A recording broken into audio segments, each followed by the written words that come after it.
Hello and welcome to the Pete Braley Show. I'm your host, Pete Braley. Thank you for tuning in. Coming up today, we have a guest. He is the radio voice of high school sports in our area and has been for a number of years. Ed Pereira will join us in just a few minutes. We come to you in the midst of winter. Not a favorite time of the year for a lot of people, your friendly host included. Of course, the skiers love it, and here's hoping that there's plenty of packed powder in your future. I read something the other day that February is traditionally the snowiest month for us. So I guess we'll wait and see. But yet another survey in life, Ranker.com has come out with the top 10 worst things about winter. Let's see if you agree, all right? Coming in at number 10, they say, is shoveling snow, which I don't know if I know anyone that enjoys it. Number 9, heating bills. Number 8 is chapped lips. Number 7, runny noses. Number 6 is dry skin. Now the top 5 or bottom 5. This is the worst things we hate about winter. The worst things about winter. Number 5 is black ice, which always dangerous. Number 4 is scraping the windshield or defrosting the car. Number 3 is the flu. Number 2 is icy sidewalks. And the number 1 thing people hate about winter is the wind chill factor. I'm not a fan, but I don't know about you. My number 1 thing, the thing that I most dislike about winter is when you have to scrape the windshield. And especially because, does anyone allow enough time in the morning to scrape the windshield? I never did. I know you're always going out the door, you're maybe right on time or you're a little late and you suddenly realize, I gotta scrape the windshield. Of course, I worked with a guy who put his car in a garage every night and never seemed to think of what I was getting upset about. He couldn't relate, but I don't know, there you go, the worst things about winter. Our guest today is the radio voice of high school sports in the area and has been for the past few decades. Ed Pereira is with us. Ed and I go back a ways, what is it, 1980 or 81? In 1984, Pete Braley brought me to New Bedford, so blame him. He's the guy. Okay. 1984, you were being the voice of NYS.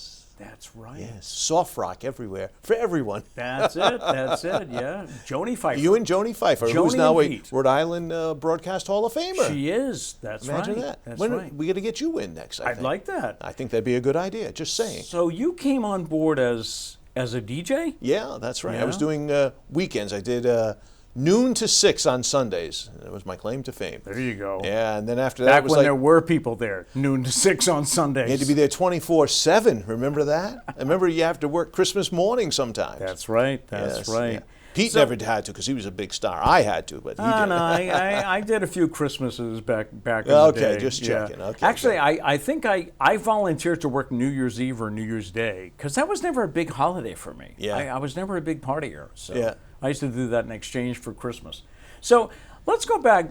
You've been doing high school sports for, you don't want to say how many years, huh? Well, it's, let's see, if we go from 1982 to now, that's what, 39 years? 40, yeah. almost 40 years. Oh, over 40 No, years. over 41. 41 years. Yeah.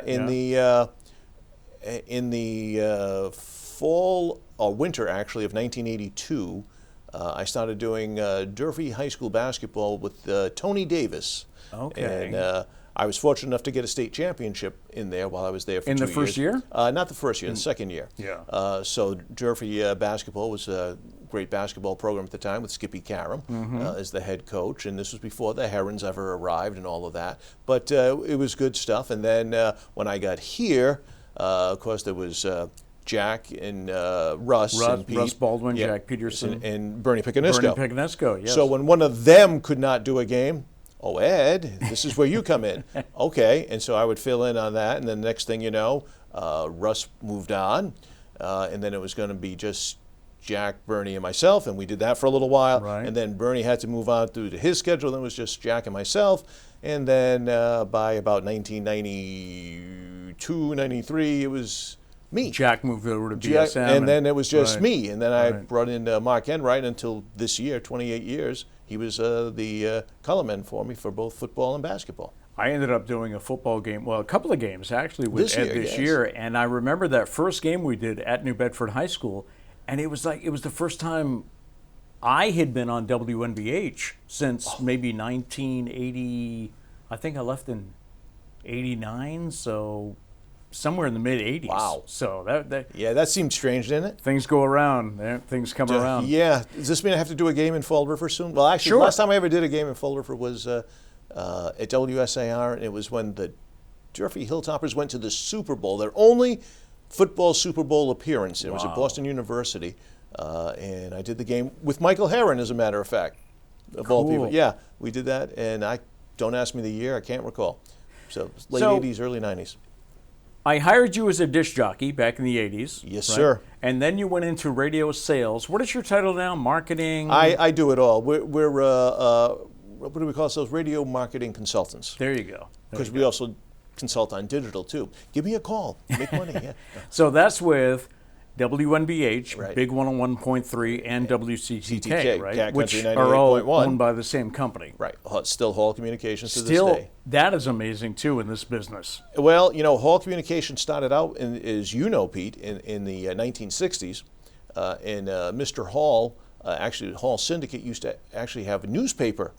And he was a newspaper guy. He had retired and needed something to do in his retirement, so he started buying radio stations. I don't know why, but this is what Mr. Hall thought was a good idea. And he bought one in Connecticut, and he bought in New Bedford.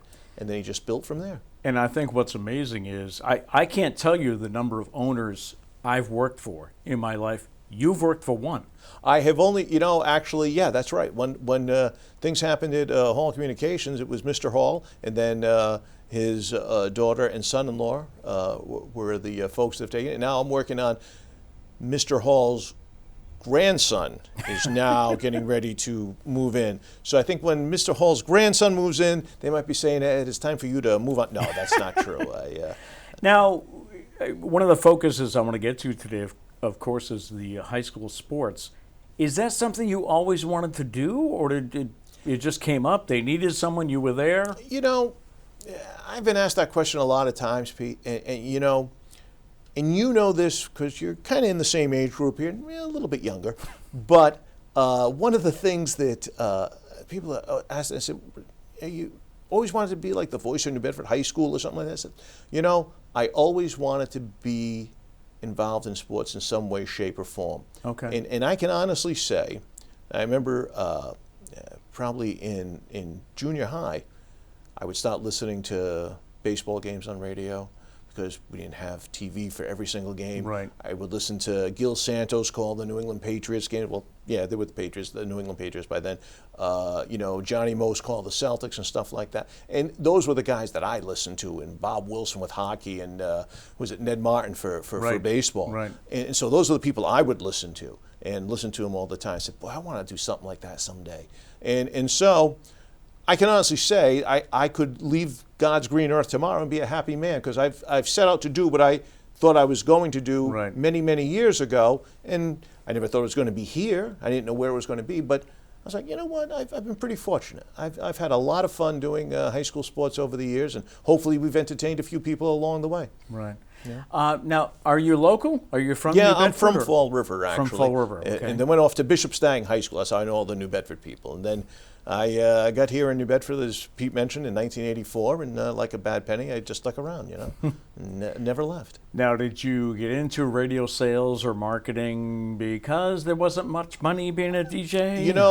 A lot of people don't tell you this. When you go into radio to be on the air, you take a vow of poverty. You are not allowed to make that much money when you do on-air stuff. And that's exactly what I found. I was like, this is okay, but I could make a little bit more coin here.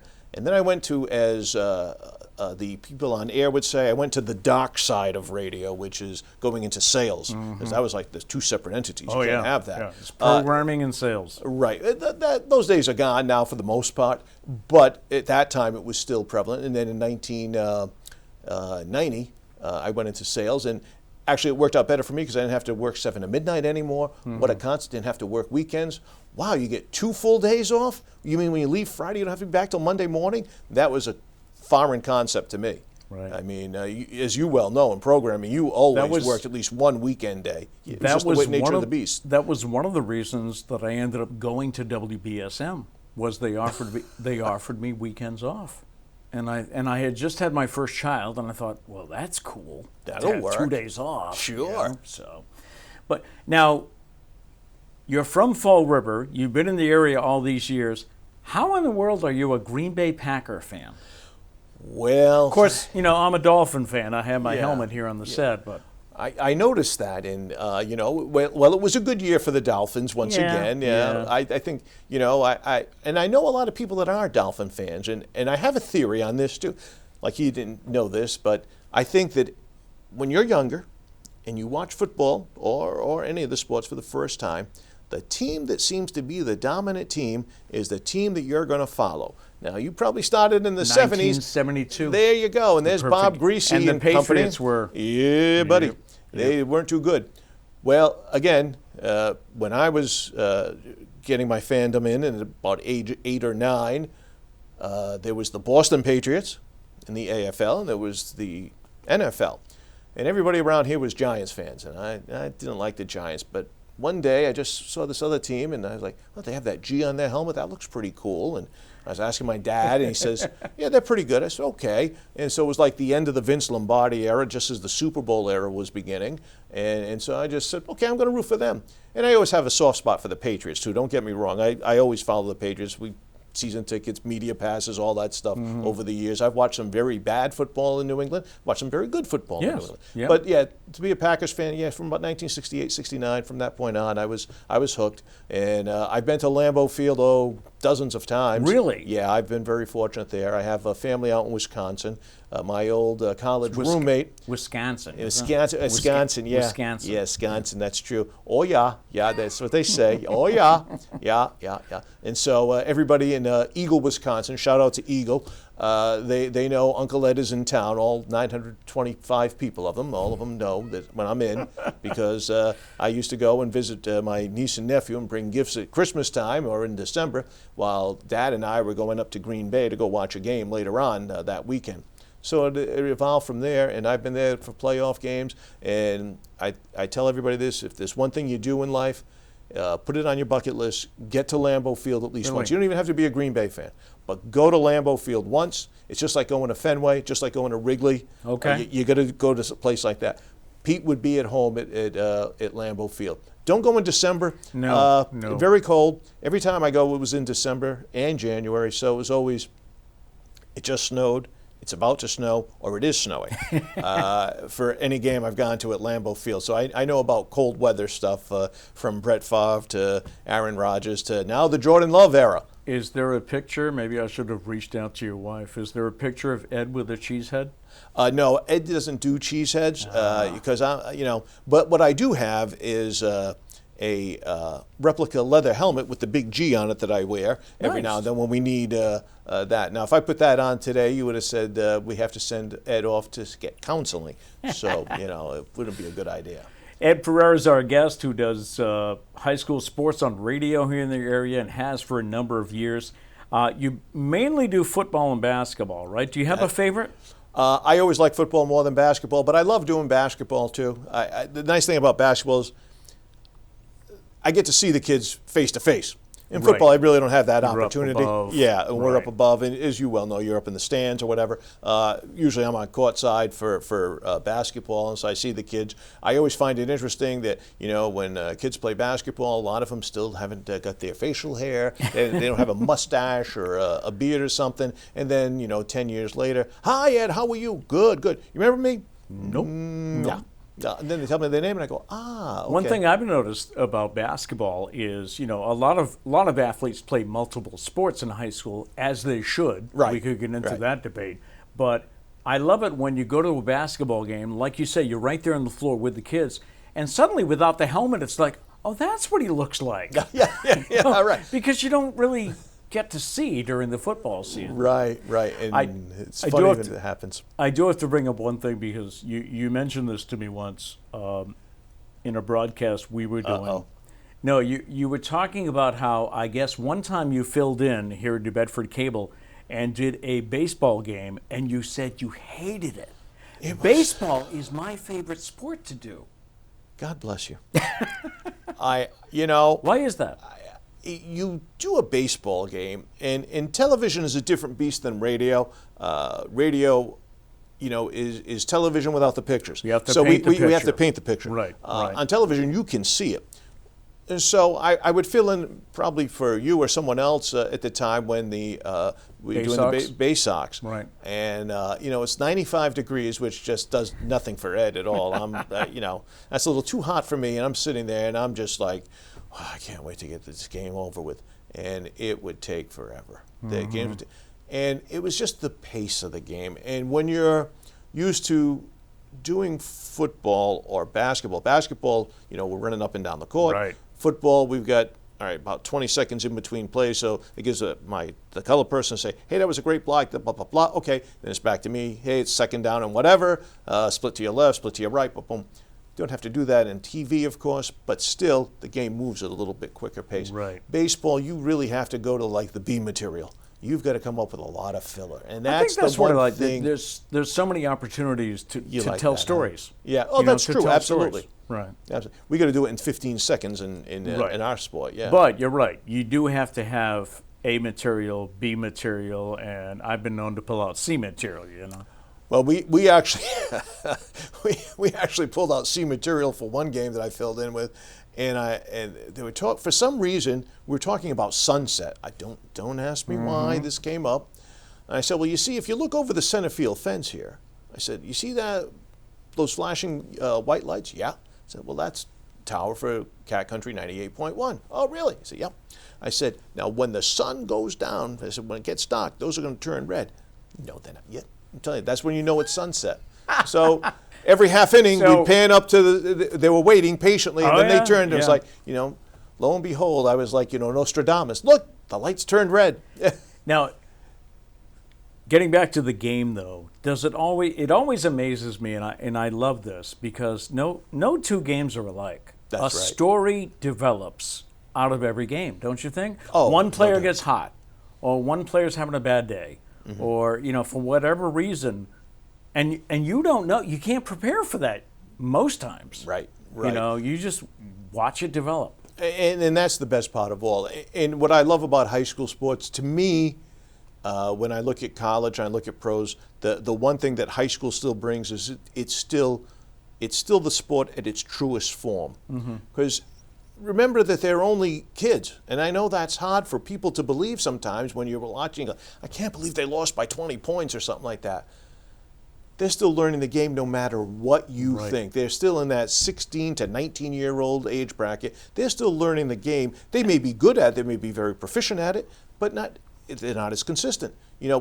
Someone once told me this. I think I forget which coach it was, but he's absolutely right. He says, when you look at the pros, they coach game to game. When you look at college, it's like, half to half. Right. You look at high school, it's play to play when you're coaching your kids. And, that's true because sometimes, your concentration level may not be at that level that you need to be at that perfection site. But that's what makes high school sports interesting. Right. They're working at it. You and I have talked before about the future of high school sports coverage. And really unknown, right? I mean, what's going to happen when Ed Pereira retires?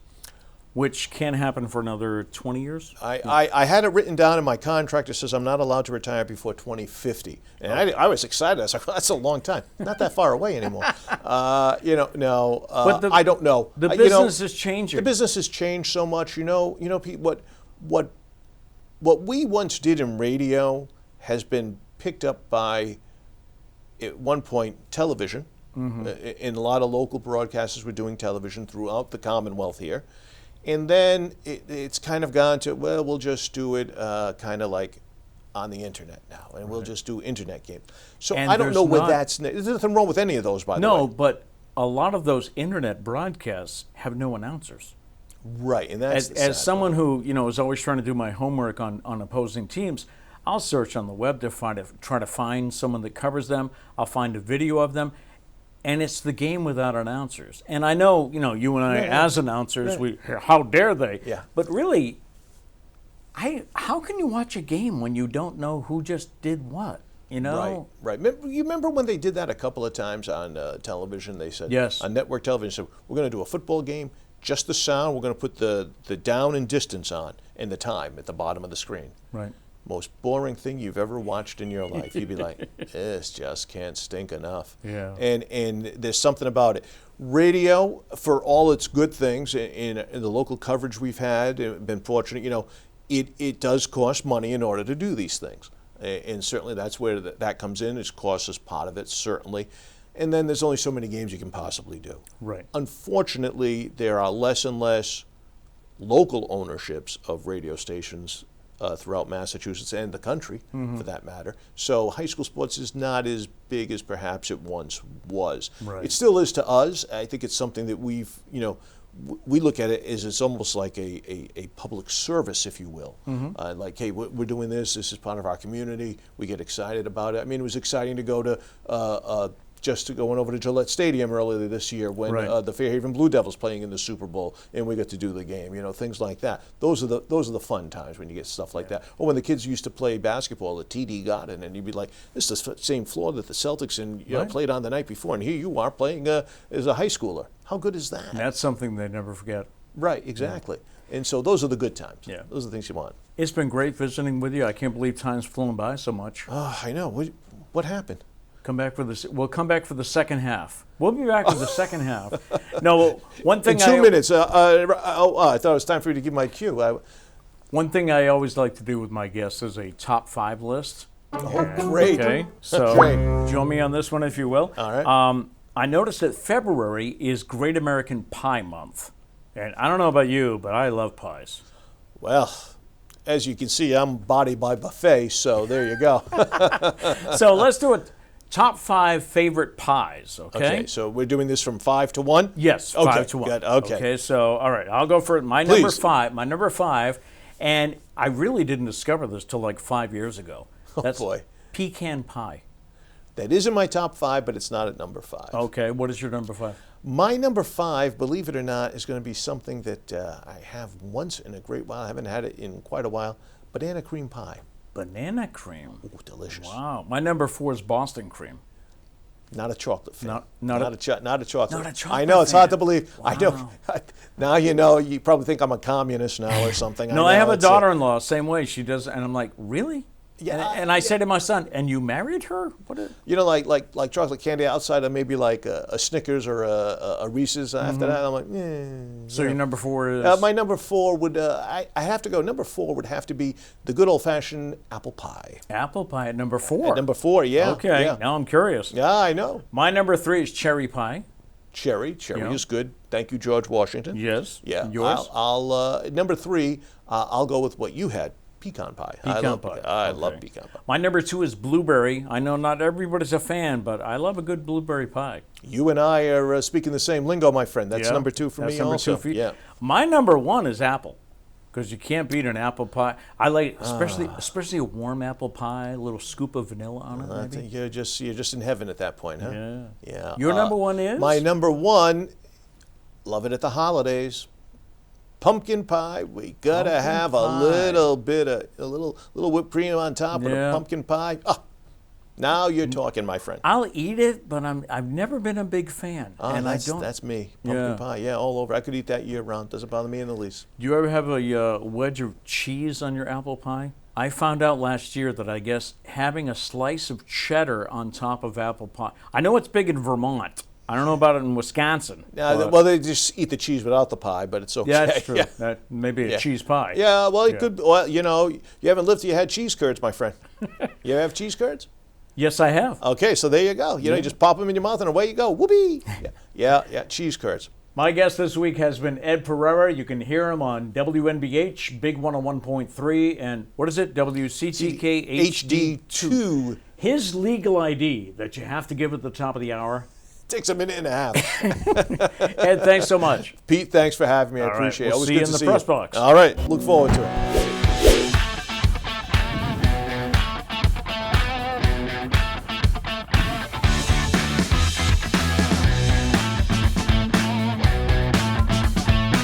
A hidden gem is something that you may or may not know about in our area. It could be a place that you've heard of, but you've never visited.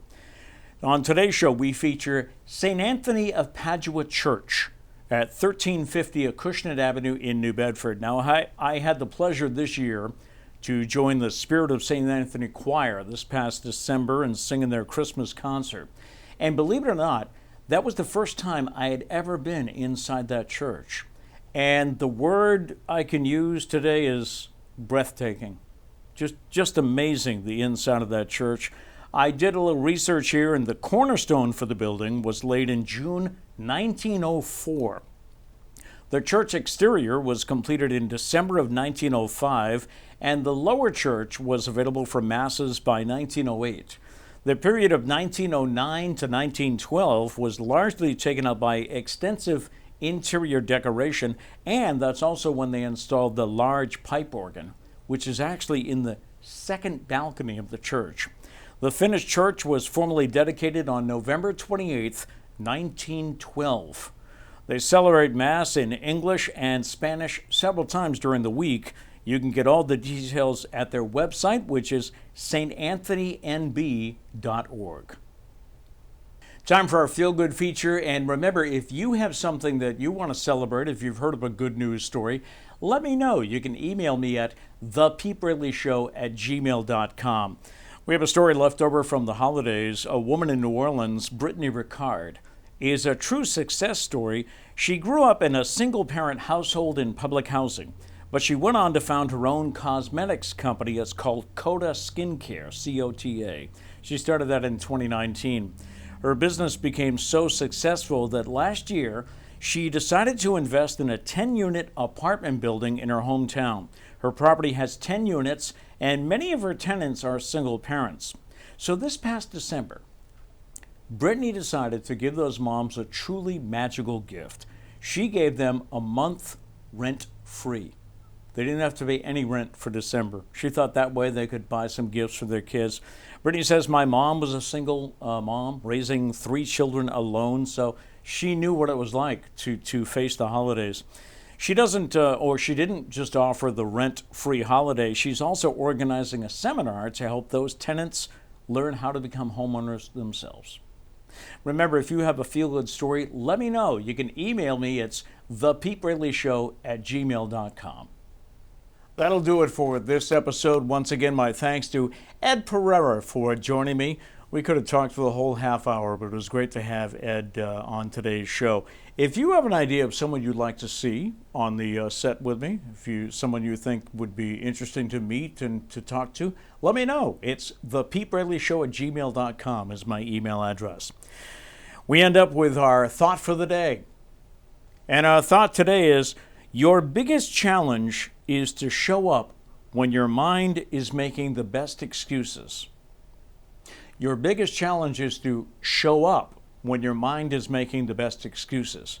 How many times have you maybe said, I'm not going to go to the gym today, I'm a little tired, or I'm not going to go for a walk because it's a little cold outside. When your mind starts making those excuses, the biggest challenge is to show up. As we always say, no matter what, we hope you go out and make it a great day.